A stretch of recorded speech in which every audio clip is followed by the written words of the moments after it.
Right now, intense manhunts across the country to capture high-profile fugitives. Police in central Washington searching for a 32-year-old man who is suspected of killing his 3 young daughters. Their bodies were found near a campground earlier this week. And in Arkansas, authorities calling in reinforcements to look for an escaped murderer and rapist known as the Devil in the Ozarks, who's been on the run for nearly 2 weeks. Correspondent Alex Caprariello is live here in the studio. So, Alex, bring us up to speed on these searches. So, Arkansas law enforcement, they've been working 12 hours on and 12 hours off since Hardin first went missing. So, bringing in this backup, sensible thing to do after 2 weeks without a trace of him. Additional federal resources have been assigned to try to track down this killer. This specialized team is known as BORTAC, Border Patrol Tactical Unit. They're highly skilled, lethal, and have experience finding dangerous fugitives in rugged terrains exactly like the Ozarks. NewsNation, in fact, has witnessed just how they train firsthand.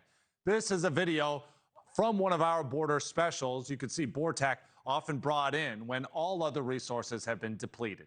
Using specialized tools and advanced training, the U.S. Border Patrol says this will be a major asset to track down Hardin, a dangerous fugitive convicted of both rape and murder. And BORTAC has a proven track record.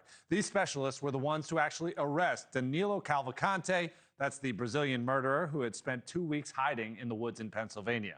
BORTAC was also responsible for charging into that Uvalde, Texas school and taking down the shooter that killed 19 students and 2 teachers.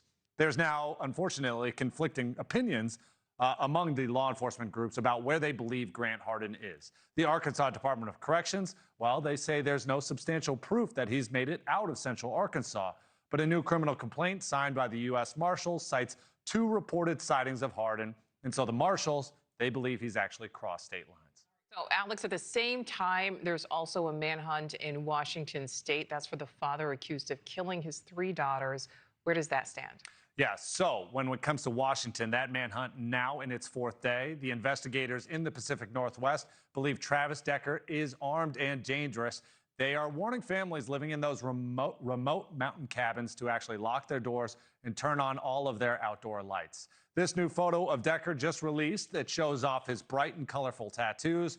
We're told new digital search warrants have also been executed on his electronics, so authorities say they have new information to go off on their search. Also, a massive new search area that includes dozens of trails and campsites. It's now closed off to the public while this manhunt continues. All right, Alex Caprariello, thank you. Thank you for watching. Subscribe below and download our NewsNation app right now on your phone, and you will get fact-based, unbiased news for all Americans.